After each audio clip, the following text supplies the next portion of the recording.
Hi guys, ನಮಸ್ತೆ. Tech news episode 1114ಗೆ ಎಲ್ಲರಿಗೂ ಕೂಡ ಸ್ವಾಗತ. ಇವತ್ತಿನ ಟೆಕ್ ನ್ಯೂಸ್ ಸ್ಟಾರ್ಟ್ ಮಾಡೋದಕ್ಕಿಂತ ಮುಂಚೆ ಇದುವರೆಗೂ ನೀವೇನಾದರೂ ನಮ್ಮ ಚಾನಲ್ಗೆ ಸಬ್ಸ್ಕ್ರೈಬ್ ಮಾಡ್ಕೊಂಡಿಲ್ಲ ಅಂದ್ರೆ ಕೆಳಗಡೆ ಸಬ್ಸ್ಕ್ರೈಬ್ ಬಟನ್ ಇರುತ್ತೆ, ಸಬ್ಸ್ಕ್ರೈಬ್ ಮಾಡ್ಕೊಳ್ಳಿ. ಈ ವಿಡಿಯೋ ನಿಮಗೆ ಇಷ್ಟ ಆಯ್ತು ಅಂದ್ರೆ ಲೈಕ್ ಮಾಡೋದನ್ನ ಮಾತ್ರ ಮರಿಬೇಡಿ. ಇವತ್ತಿನ ಟೆಕ್ ನ್ಯೂಸ್ ಆದ್ರೆ ಸ್ಟಾರ್ಟ್ ಮಾಡೋಣಂತೆ. ಇವತ್ತಿನ ಟೆಕ್ ನ್ಯೂಸ್ ನೋಡ್ಕೊಂಡ್ರೆ ಮೊದಲನೇ ನ್ಯೂಸ್ ಬಂದ್ಬಿಟ್ಟು ನಮಗೆ ಕ್ವಾಲ್ಕಾಮ್ ಇಂದ ಸ್ನ್ಯಾಪ್ ಡ್ರ್ಯಾಗನ್ ಪ್ರೊಸೆಸರ್ ನಿಮ್ಗೆಲ್ಲರಿಗೂ ಕೂಡ ಗೊತ್ತಿರೋದೆ. ಇವಾಗ ನಮಗೆ ಹೊಸ ಪ್ರೊಸೆಸರ್ ಆದ್ರೆ ಲಾಂಚ್ ಆಗುತ್ತೆ. ನಮಗೆ ನೆಕ್ಸ್ಟ್ ಇಯರ್ ಫ್ಲಾಗ್ಶಿಪ್ ಪ್ರೊಸೆಸರ್ ಏನಿರುತ್ತಲ್ಲ ಅದು ನಮಗೆ ಇವಾಗ ಆದ್ರೆ ಲಾಂಚ್ ಆಗುತ್ತೆ. ಸೆಪ್ಟೆಂಬರ್ ತಿಂಗಳಲ್ಲಿ ಒಂದು ಈವೆಂಟ್ ಆದ್ರೆ ಕಂಡಕ್ಟ್ ಮಾಡ್ತಾರೆ. ಈ ಒಂದು ಈವೆಂಟ್ ಅಲ್ಲಿ ಈ ಒಂದು ಚಿಪ್ ಸೆಟ್ ಆದ್ರೆ ಲಾಂಚ್ ಮಾಡ್ತಾರೆ. ಇವಾಗ ಬರ್ತಾ ಇರೋ ರಿಪೋರ್ಟ್ಸ್ ಪ್ರಕಾರ ನೋಡ್ಕೊಂಡ್ರೆ ಹೆಸರು ಚೇಂಜ್ ಆಗುತ್ತೆ ಅಂತ ಹೇಳ್ಬಿಟ್ಟು ಗೊತ್ತಾಗ್ತಿದೆ. ಸ್ನ್ಯಾಪ್ ಡ್ರ್ಯಾಗನ್ ಅವರು ಪ್ರತಿ ವರ್ಷ ಮಾಡೋ ಕೆಲಸ ಇದೆ. ಇವ್ರು ಹೆಂಗ್ ಮಾಡ್ತಾರೆ ಅಂದ್ರೆ ಕನ್ಫ್ಯೂಷನ್ ಮಾಡಿ ಇಟ್ಬಿಟ್ಟಿದ್ದಾರೆ. ಫಸ್ಟಿಗೆಲ್ಲ ತುಂಬಾನೇ ಚೆನ್ನಾಗಿತ್ತು. Snap dragon 8 Gen 1, snap dragon 8 Gen 2, snap dragon 8 Gen 3. ಇನ್ನ ಫಸ್ಟಿಗೆಲ್ಲ ನೋಡ್ಕೊಂಡ್ರೆ ಸ್ನ್ಯಾಪ್ ಡ್ರ್ಯಾಗನ್ 8. ಸೊ ಈ ರೀತಿಯಾಗಿ ಸಿಂಪಲ್ ಆಗಿತ್ತು, ಎಲ್ಲರಿಗೂ ಕೂಡ ಗೊತ್ತಾಗ್ತಿತ್ತು. ಇವಾಗ ಏನ್ ಮಾಡ್ಬಿಟ್ಟಿದೆ ಅಂದ್ರೆ snap dragon 8 Lite, snap dragon 8 Gen 5. So ಈ ರೀತಿಯಾಗಿ ತುಂಬಾ ದೊಡ್ಡ ದೊಡ್ಡ ಹೆಸರಾದ್ರೆ ಇಟ್ಟಿದ್ದಾರೆ. ಇವಾಗ ಬರ್ತಾ ಇರೋ ರಿಪೋರ್ಟ್ಸ್ ಪ್ರಕಾರ ನೋಡ್ಕೊಂಡ್ರೆ ನೆಕ್ಸ್ಟ್ ನಮಗೆ ಸ್ನ್ಯಾಪ್ ಡ್ರ್ಯಾಗನ್ 8 Lite 2 ಏನಿರುತ್ತಲ್ಲ ಈ ಹೆಸರಲ್ಲಿ ಲಾಂಚ್ ಆಗೋದಿಲ್ಲ. ಸ್ನ್ಯಾಪ್ ಡ್ರ್ಯಾಗನ್ 8 Lite Gen 5 ಹೆಸರಲ್ಲಿ ಲಾಂಚ್ ಆಗುತ್ತೆ ಅಂತ ಹೇಳ್ಬಿಟ್ಟು ಗೊತ್ತಾಗ್ತಿದೆ. ಹಾಗೆ ಬಂದ್ಬಿಟ್ಟು ಇನ್ನ ಒಂದು ಚಿಪ್ಸೆಟ್ ಲಾಂಚ್ ಮಾಡ್ತಿದ್ದಾರೆ. ಇದು ನಿಮಗೆ ಸ್ನ್ಯಾಪ್ ಡ್ರ್ಯಾಗನ್ 8 Gen 5 ಹೆಸರಲ್ಲಿ ಲಾಂಚ್ ಆಗುತ್ತೆ. ಈ ರೀತಿಯಾಗಿ ಎರಡು ಚಿಪ್ಸೆಟ್ ಲಾಂಚ್ ಮಾಡ್ತಾರೆ ಅಂತ ಹೇಳ್ಬಿಟ್ಟು ಗೊತ್ತಾಗ್ತಿದೆ. ಒಂದು ನಿಮಗೆ ಪ್ರೀಮಿಯಂ ಫ್ಲಾಗ್ಶಿಪ್, ನಿಮಗೆ ಒಂದು 70,000 80,000 ರೇಂಜ್ ಅಲ್ಲಿ ಲಾಂಚ್ ಆಗುತ್ತಲ್ಲ ಅಲ್ಲಿ ಒಂದು ಚಿಪ್ಸೆಟ್ ಯೂಸ್ ಮಾಡ್ತಾರೆ. 50,000 ಒಳಗಡೆ ಲಾಂಚ್ ಆಗೋ ಮೊಬೈಲ್ಸ್ ಅಲ್ಲಿ ಈ ಒಂದು ಚಿಪ್ಸೆಟ್ ಯೂಸ್ ಮಾಡ್ತಾರೆ ಅಂತ ಹೇಳ್ಬಿಟ್ಟು ಗೊತ್ತಾಗ್ತಿದೆ. ಇವಾಗ ಅಟ್ ಪ್ರೆಸೆಂಟ್ ಈ ಒಂದು ರಿಪೋರ್ಟ್ ಆದ್ರೆ ಬಂದಿದೆ. ಸೊ ನೋಡೋಣಂತೆ ಏನಾಗುತ್ತೆ ಅಂತ. ನೆಕ್ಸ್ಟ್ ನ್ಯೂಸ್ ನೋಡ್ಕೊಂಡ್ರೆ ನಮಗೆ ಹುವಾವೆ ಇಂದ, ಹುವಾವೆ ಕಂಪ್ನಿಯವರು ರೀಸೆಂಟ್ ಆಗಿ ಹುವಾವೆ ಟ್ರೈಫೋಲ್ಡ್ ಲಾಂಚ್ ಮಾಡಿದ್ರು. ಎಲ್ಲರಿಗೂ ಕೂಡ ಗೊತ್ತಿರೋದೆ. ಟ್ರಿಪಲ್ ಫೋಲ್ಡಿಂಗ್ ಫೋನ್ ಅಂತಾನೆ ಹೇಳ್ಬೋದು. ನಾವು ಟೆಕ್ ನ್ಯೂಸ್ ಅಲ್ಲೂ ಕೂಡ ತುಂಬಾ ಸಲ ಮಾತಾಡಿದ್ವಿ. ತುಂಬಾ ಡಿಮ್ಯಾಂಡ್ ಇತ್ತು ಅಂತಾನೆ ಹೇಳ್ಬೋದು. ಅವರು ಲಾಂಚ್ ಮಾಡಿದ್ದು ಹತ್ತತ್ರ 2,70,000 ಲಾಂಚ್ ಮಾಡಿದ್ರು. ಆದ್ರೆ ಹೊರಗಡೆ ಬ್ಲಾಕ್ ಅಲ್ಲಿ ನೋಡಿದ್ರೆ 5 ಲಕ್ಷ 6 ಲಕ್ಷಕ್ಕೂ ಕೂಡ ಹೊರಗಡೆ ಆದ್ರೆ ಸೇಲ್ ಮಾಡಿದ್ರು. ರೀಸನ್ ಏನು ಅಂದ್ರೆ ಸ್ಟಾಕ್ ತುಂಬಾ ಕಮ್ಮಿ ಇತ್ತು. ತುಂಬಾ ಜನ ಏನ್ ಮಾಡೋದು ಅಂದ್ರೆ ಆ ಒಂದು ಸ್ಟಾಕ್ ತಗೋಬಿಟ್ಟು ಒಳಗಡೆ ಆದ್ರೆ ಇಟ್ಕೊಂತಾ ಇದ್ರು, ಹೊರಗಡೆ ಬ್ಲಾಕ್ ಅಲ್ಲಿ ಸೇಲ್ ಮಾಡ್ತಾ ಇದ್ರು.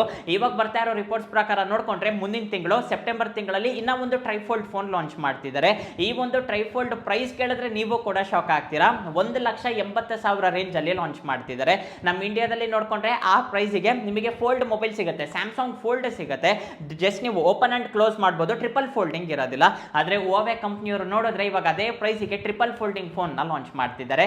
ನಮ್ಮ ಇಂಡಿಯಾದಲ್ಲಿ ಲಾಂಚ್ ಮಾಡೋದಿಲ್ಲ, ಜಸ್ಟ್ ಚೈನಾದಲ್ಲಿ ಮಾತ್ರ ಲಾಂಚ್ ಮಾಡ್ತಾರೆ.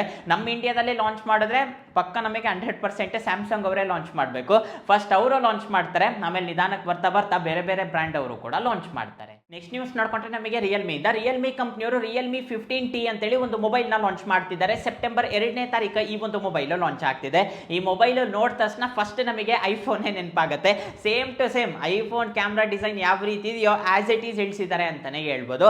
ಇದು ನಿಮಗೆ ಬಜೆಟ್ ಅಲ್ಲೇ ಸಿಗುತ್ತೆ. ನನಗೆ ಬಂದ್ಬಿಟ್ಟು ಡಿಸ್ಪ್ಲೇ ಸೈಜು ಕೂಡ ನಿಮಗೆ ಒಂದು ಸ್ವಲ್ಪ ಸಣ್ಣದಾಗೇನೆ ಇರುತ್ತೆ. ಇದರಲ್ಲಿ ನಿಮಗೆ ಮೀಡಿಯಾಟೆಕ್ Dimensity 6400 ಈ ಒಂದು ಚಿಪ್ಸೆಟ್ ಯೂಸ್ ಮಾಡ್ತಿದ್ದಾರೆ. 7000 mAh ಬ್ಯಾಟರಿ ಇರುತ್ತೆ ಅಂತ ಹೇಳ್ಬಿಟ್ಟು ಗೊತ್ತಾಗ್ತಿದೆ. ನಿನ್ನ ಪ್ರೈಸ್ ವಿಷಯಕ್ಕೆ ಬಂದ್ರೆ 20,000 ರೇಂಜ್ ಅಲ್ಲಿ ಲಾಂಚ್ ಮಾಡ್ತಿದ್ದಾರೆ. 20,000 ಅಂದ್ರೆ ಜಾಸ್ತಿನೇ ಆಯ್ತು. ಇವರು ಪ್ರೊಸೆಸರ್ ಒಂದು ಸ್ವಲ್ಪ ಇಂಪ್ರೂವ್ ಮಾಡ್ಕೋಬೇಕಿತ್ತು. ಬೇರೆ ಸ್ಪೆಸಿಫಿಕೇಶನ್ಸ್ ಎಲ್ಲ ಚೆನ್ನಾಗಿದೆ, ಆದ್ರೆ ಪ್ರೊಸೆಸರ್ನು ಕೂಡ ಇನ್ನೊಂದು ಸ್ವಲ್ಪ ಇಂಪ್ರೂವ್ ಮಾಡಿದಿದ್ರೆ ಆ ಒಂದು ಪ್ರೈಸ್ಗೆ ತುಂಬಾನೇ ಚೆನ್ನಾಗಿರ್ತಿತ್ತು. ಸೊ ನೋಡೋಣಂತೆ, ಜಸ್ಟ್ ರಿಪೋರ್ಟ್ ಅಷ್ಟೇ ಒಂದು 20,000 ರೇಂಜ್ ಅಲ್ಲಿ ಲಾಂಚ್ ಆಗುತ್ತೆ ಅಂತೇಳಿ. ಲಾಂಚ್ ಮಾಡಿದ್ರೆ ಸೆಪ್ಟೆಂಬರ್ 2ನೇ ತಾರೀಕು ನಮಗೆ ಕಂಪ್ಲೀಟ್ ಇನ್ಫಾರ್ಮೇಶನ್ ಸಿಗುತ್ತೆ. ನೆಕ್ಸ್ಟ್ ನ್ಯೂಸ್ ನೋಡ್ಕೊಂಡ್ರೆ ನಮಗೆ ರಿಲಯನ್ಸ್ ಇಂದ, ರಿಲಯನ್ಸ್ ಕಂಪ್ನಿಯವರು ರೀಸೆಂಟ್ ಆಗಿ 48th AGM ಇವೆಂಟ್ ಆದ್ರೆ ಕಂಡಕ್ಟ್ ಮಾಡಿದ್ರು. ಈ ಒಂದು ಇವೆಂಟ್ ಅಲ್ಲಿ ನೆಕ್ಸ್ಟ್ ಕಮಿಂಗ್ ಇಯರ್ಸ್ ಅಲ್ಲಿ ಏನೇನೆಲ್ಲ ಇವರು ಡೆವಲಪ್ ಮಾಡ್ತಾರೆ, ಏನೇನೆಲ್ಲ ಚೇಂಜಸ್ ಮಾಡ್ತಾರೆ ಅಂತ ಹೇಳ್ಬಿಟ್ಟು ಈ ಒಂದು ಇವೆಂಟ್ ಅಲ್ಲಿ ಗೊತ್ತಾಗುತ್ತೆ. ಅದರಲ್ಲಿ ಮೊದಲನೇದು ಮಾತಾಡೋದಾದ್ರೆ ಮೇನ್ ಆಗಿ ಜಿಯೋ ಫ್ರೇಮ್ಸ್ ನ ಇವರು ತುಂಬಾ ಮಟ್ಟಿಗೆ ಹೈಲೈಟ್ ಮಾಡಿದ್ದಾರೆ. ಜಿಯೋ ಫ್ರೇಮ್ ಬಗ್ಗೆ ಸಿಂಪಲ್ ಆಗಿ ಹೇಳ್ಬೇಕು ಅಂದ್ರೆ ಮೆಟಾ ಅವರು ಲಾಂಚ್ ಮಾಡ್ತಾರಲ್ಲ AI glasses, same to same ಅಂತಾನೆ ಹೇಳ್ಬೋದು. ಇದರಲ್ಲೂ ಕೂಡ ನಿಮಗೊಂದು ಕ್ಯಾಮ್ರಾ ಇರುತ್ತೆ, ವಾಯ್ಸ್ ಅಸಿಸ್ಟೆಂಟ್ ಇರುತ್ತೆ, ಫೋಟೋಸ್ ಹಾಗೆ ಬಂದ್ಬಿಟ್ಟು ವಿಡಿಯೋಸ್ ನ ನೀವು ಕ್ಯಾಪ್ಚರ್ ಮಾಡಬಹುದು. ಇಂಡಿಯನ್ ಲ್ಯಾಂಗ್ವೇಜಸ್ ಎಲ್ಲನೂ ಕೂಡ ನಿಮಗೆ ಸಪೋರ್ಟ್ ಮಾಡುತ್ತೆ.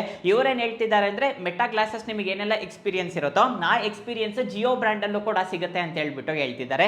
ಇದು ನಿಮಗೆ ರೀಸನಬಲ್ ಪ್ರೈಸ್ ಅಲ್ಲೇ ಸಿಗುತ್ತೆ. ಹಾಗೆ ಬಂದ್ಬಿಟ್ಟು AI ಮೇಲೂ ಕೂಡ ಇವರು ತುಂಬಾ ಮಟ್ಟಿಗೆ ವರ್ಕ್ ಮಾಡ್ತಿದ್ದಾರೆ. ಹಾಗೆ ಬಂದ್ಬಿಟ್ಟು ಒಂದು ಹೊಸ ವಾಯ್ಸ್ ಅಸಿಸ್ಟೆಂಟ್ ಕೂಡ ತಂದಿದ್ದಾರೆ, ಹೆಸರು ಬಂದ್ಬಿಟ್ಟು ರಿಯಾ ಅಂತೇಳಿ. ಇದನ್ನ ಇವ್ರು ಏನ್ ಮಾಡ್ತಿದ್ದಾರೆ ಅಂದ್ರೆ ನಮಗೆ ಜಿಯೋ ಹಾಟ್ಸ್ಟಾರ್ ಏನಿರುತ್ತಲ್ಲ ಅದರಲ್ಲಿ ಇಂಟಿಗ್ರೇಟ್ ಮಾಡ್ತಿದ್ದಾರೆ. ಇವರೇನ್ ಹೇಳ್ತಿದ್ದಾರೆ ಅಂದ್ರೆ ಇವಾಗ ಅಟ್ ಪ್ರೆಸೆಂಟ್ ವರ್ಲ್ಡ್ ವೈಡ್ ಆಗಿ ನೋಡ್ಕೊಂಡ್ರೆ 600 ಮಿಲಿಯನ್ ಸಬ್ಸ್ಕ್ರೈಬರ್ಸ್ ನಮ್ಮ ಹತ್ರ ಇದ್ದಾರೆ. ಅದರಲ್ಲಿ 300 ಮಿಲಿಯನ್ ಸಬ್ಸ್ಕ್ರೈಬರ್ಸ್ ಸಬ್ಸ್ಕ್ರಿಪ್ಷನ್ ತಗೊಂಡು ಕಂಟೆಂಟ್ ಆದ್ರೆ ನೋಡ್ತಿದ್ದಾರೆ ಅವರಿಗೆ ಈ ಒಂದು AI ಫೀಚರ್ ತುಂಬಾ ಚೆನ್ನಾಗಿ ಯೂಸ್ ಆಗುತ್ತೆ ಅಂತ ಹೇಳ್ಬಿಟ್ಟು ರಿಲಯನ್ಸ್ ಕಂಪ್ನಿಯವರು ಹೇಳ್ತಿದ್ದಾರೆ. ಹಾಗೆ ಬಂದ್ಬಿಟ್ಟು 6G ಬಗ್ಗೆನೂ ಕೂಡ ಹೇಳಿದ್ದಾರೆ. 2030 100% ನಾವು 6G ನ ಲಾಂಚ್ ಮಾಡ್ತೀವಿ ಅಂತ ಹೇಳ್ಬಿಟ್ಟು AI ಅವರು ಹೇಳ್ತಾ ಇದ್ದಾರೆ. ಹಾಗೆ ಬಂದ್ಬಿಟ್ಟು ರೀಸೆಂಟ್ ಆಗಿ ಒಂದು ಇವೆಂಟ್ ಆದ್ರೆ ಕಂಡಕ್ಟ್ ಮಾಡಿದ್ರು 3GPP ಅಂತ ಹೇಳ್ಬಿಟ್ಟು ಕರಿತೀವಿ, ಥರ್ಡ್ ಜನರೇಷನ್ ಪಾರ್ಟ್ನರ್ಶಿಪ್ ಪ್ರಾಜೆಕ್ಟ್ ಅಂತ ಹೇಳ್ಬಿಟ್ಟು ಹೆಸರಾದ್ರೆ ಇರುತ್ತೆ. ಇಲ್ಲಿ ತುಂಬಾ ದೇಶಗಳಿರುತ್ತೆ, ನಮ್ಮ ಇಂಡಿಯಾ ಆಗಿರ್ಬೋದು, US, China, Japan, south Korea, Europe. So ಈ ರೀತಿಯಾಗಿ ಎಲ್ಲಾ ದೇಶದವರು ಕೂಡ ಒಂದ್ ಕಡೆ ಕೂತ್ಬಿಟ್ಟು ಮೀಟಿಂಗ್ ಆದ್ರೆ ಮಾಡ್ತಾರೆ. ರೀಸೆಂಟ್ ಆಗಿ ಬೆಂಗಳೂರಲ್ಲಿ ಈ ಒಂದು ಇವೆಂಟ್ ಆದ್ರೆ ಇತ್ತು. ಇಲ್ಲಿ ಇವ್ರು ಮಾತಾಡಿರೋ ಪ್ರಕಾರ ನೋಡ್ಕೊಂಡ್ರೆ 2030 ಈಸಿಯಾಗಿ 6G ಬರುತ್ತೆ ಅಂತ ಹೇಳ್ಬಿಟ್ಟು ಇವ್ರಾದ್ರೆ ಹೇಳ್ತಿದ್ದಾರೆ. ಈ ಒಂದು ಪಾರ್ಟ್ನರ್ಶಿಪ್ ಪ್ರಾಜೆಕ್ಟ್ ಅಲ್ಲೂ ಕೂಡ ಅದೇ ಮಾತಿದೆ. ಹಾಗೆ ಬಂದ್ಬಿಟ್ಟು ಜಿಯೋ ಕಂಪ್ನಿಯವರು ಕೂಡ ಅದೇ ಹೇಳ್ತಿದ್ದಾರೆ. 2030 ನೀವೆಲ್ಲರೂ ಕೂಡ 6G ನ ಯೂಸ್ ಮಾಡ್ತೀರಾ ಅಂತ ಹೇಳ್ಬಿಟ್ಟು ಇವ್ರಾದ್ರೆ ಹೇಳ್ತಿದ್ದಾರೆ. ನೆಕ್ಸ್ಟ್ ನ್ಯೂಸ್ ಹೇಳೋದಕ್ಕಿಂತ ಮುಂಚೆ ಡೀಲ್ ಆಫ್ ದಿ ಡೇ ನೋಡೋಣಂತೆ. ಅದ್ರಲ್ಲಿ ಮೊದಲನೇದು ಬಂದ್ಬಿಟ್ಟು ಜಿಯೋ ಟ್ಯಾಗ್ ನಿಮಗೆ ₹1000 ಸಿಗ್ತಾ ಇದೆ. ಹಾಗೆ ಬಂದ್ಬಿಟ್ಟು ರಿಯಲ್ಮಿ ವೈರ್ಲೆಸ್ 3 ಹೆಡ್ಫೋನ್ಸ್ ನಿಮಗೆ ₹1300 ಸಿಗ್ತಾ ಇದೆ. ಇದು ನಿಮಗೆ ನೆಕ್ ಬ್ಯಾಂಡ್ ಅಂತಾನೆ ಹೇಳ್ಬೋದು, ತುಂಬಾನೇ ಚೆನ್ನಾಗಿರುತ್ತೆ, ಸುಪೀರಿಯರ್ ಕ್ವಾಲಿಟಿ ಇರುತ್ತೆ. ಎರಡು ಕೂಡ ನಿಮಗೆ ಲೋಯೆಸ್ಟ್ ಪ್ರೈಸ್ ಅಲ್ಲಿ ಸಿಗ್ತಾ ಇದೆ. ಈ ಒಂದು ಆಫರ್ಸ್ ನ ನೀವು ಮಿಸ್ ಆಗಬಾರ್ದು ಅಂದ್ರೆ ನಮ್ಮ ಟೆಲಿಗ್ರಾಮ್ ಚಾನಲ್ ಅಲ್ಲಿ ಜಾಯಿನ್ ಆಗಿ. ಡಿಸ್ಕ್ರಿಪ್ಷನ್ ಅಲ್ಲಿ ನಾನು ಲಿಂಕ್ ಕೊಟ್ಟಿರ್ತೀನಿ, ಅಲ್ಲಿಂದ ನೀವು ಆರಾಮಾಗಿ ಜಾಯಿನ್ ಆಗ್ಬೋದು. ಪ್ರತಿದಿನ ತುಂಬಾ ಆಫರ್ಸ್, ತುಂಬಾ ಡೀಲ್ಸ್ ನ ನಾವು ಅಪ್ಡೇಟ್ ಮಾಡ್ತಾನೆ ಇರ್ತೀವಿ. ನೀವೇನಾದ್ರೂ ತಗೋಬೇಕು ಅನ್ಕೊಂತಿರ್ತೀರಲ್ಲ, ಆ ಒಂದು ಪ್ರಾಡಕ್ಟ್ಸ್ ನಿಮಗೆ ಕಮ್ಮಿ ಪ್ರೈಸ್ ಅಲ್ಲಿ ಸಿಗುತ್ತೆ. ಇನ್ನ ನೀವೇನಾದ್ರೂ ಜಾಯಿನ್ ಆಗಿಲ್ಲ ಅಂದ್ರೆ ಆದಷ್ಟು ಬೇಗ ಜಾಯಿನ್ ಆಗಿ. ನೆಕ್ಸ್ಟ್ ನ್ಯೂಸ್ ನೋಡ್ಕೊಂಡ್ರೆ ನಮಗೆ ChatGPT ಇಂದ. ChatGPT ಬಗ್ಗೆ ನಾನು ಸಪರೇಟ್ ಆಗಿ ಹೇಳಲೇಬೇಕಾಗಿಲ್ಲ. ಇವಾಗ ಅಟ್ ಪ್ರೆಸೆಂಟ್ ರೆಗ್ಯುಲರ್ ಆಗಿ ನಾವೆಲ್ಲರೂ ಕೂಡ ಯೂಸ್ ಮಾಡ್ತೀವಿ. ಒಂದು ಟೈಮ್ ಅಲ್ಲಿ ನೋಡಿದ್ರೆ ChatGPT ಯಾವ ರೀತಿ ಯೂಸ್ ಮಾಡ್ತಾ ಇದ್ರು ಅಂದ್ರೆ, ಇವಾಗ ನನಗೇನೋ ಡೌಟ್ ಇದೆ, ಅದನ್ನ ಕ್ಲಾರಿಫೈ ಮಾಡ್ಕೊಳ್ಳೋದಕ್ಕೋಸ್ಕರ ChatGPT ಯೂಸ್ ಮಾಡ್ತಾ ಇದ್ರು.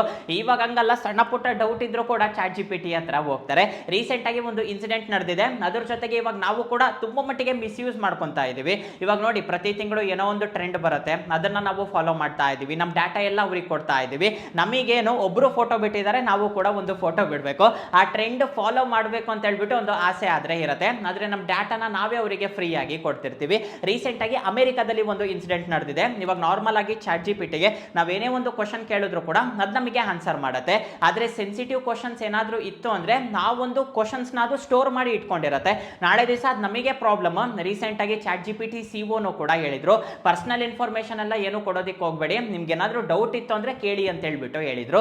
ರೀಸೆಂಟ್ ಆಗಿ ChatGPT ಅಲ್ಲಿ ಏನಾಗಿದೆ ಅಂದ್ರೆ, ಇವಾಗ ನಾವೇನಾದ್ರೂ ಒಂದು ಕ್ವಶನ್ ಕೇಳ್ತೀವಲ್ಲ, ಇವಾಗ ನಾನು ಸೂಸೈಡ್ ಮಾಡ್ಕೋಬೇಕು ಅನ್ಕೊಂತಿದ್ದೀನಿ ಅಂದ್ರೆ ಅದು ನಮಗೆ ಗೈಡ್ ಮಾಡುತ್ತೆ, ಈ ರೀತಿಯಾಗೆಲ್ಲ ಸೂಸೈಡ್ ಮಾಡ್ಕೋಬೇಡ, ಯಾವ್ದಾದ್ರು ಡಾಕ್ಟರ್ನ ಕನ್ಸಲ್ಟ್ ಮಾಡು, ಹಾಗೆ ಬಂದ್ಬಿಟ್ಟು ಈ ಎಲ್ಲ ರೆಮಿಡೀಸು ಕೂಡ ಫಾಲೋ ಮಾಡು.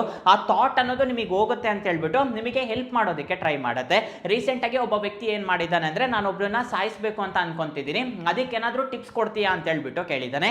ಅವಾಗ ChatGPT ಏನ್ ಮಾಡಿದೆ ಅಂದ್ರೆ, ಇವನೇನೆಲ್ಲ ಕ್ವಶನ್ಸ್ ಕೇಳಿದಾನೋ ಅದಷ್ಟನ್ನು ಕೂಡ ನಿಯರ್ ಬೈ ಪೊಲೀಸ್ ಸ್ಟೇಷನ್ ಇರುತ್ತಲ್ಲ, ಅಲ್ಲಿಗೆ ಕಂಪ್ಲೀಟ್ ಆಗಿ ಶೇರ್ ಮಾಡಿದೆ. ಅವ್ರು ಬಂದ್ಬಿಟ್ಟು ಇವನನ್ನ ಅರೆಸ್ಟ್ ಆದ್ರೆ ಮಾಡಿದ್ದಾರೆ. ಒಂದ್ ಸ್ವಲ್ಪ ಹುಷಾರಾಗಿರಿ, ನೀವೇನೇ ಕ್ವಶನ್ ಕೇಳ್ತಿರಲ್ಲ ಅದೆಲ್ಲಾನು ಕೂಡ ಸ್ಟೋರ್ ಆಗ್ತಾ ಇರತ್ತೆ. ನಾಳೆ ದಿವಸ ಅದು ಹೊರಗಡೆನೂ ಕೂಡ ಕೊಡೋ ಚಾನ್ಸಸ್ ಆದ್ರೆ ಇರುತ್ತೆ.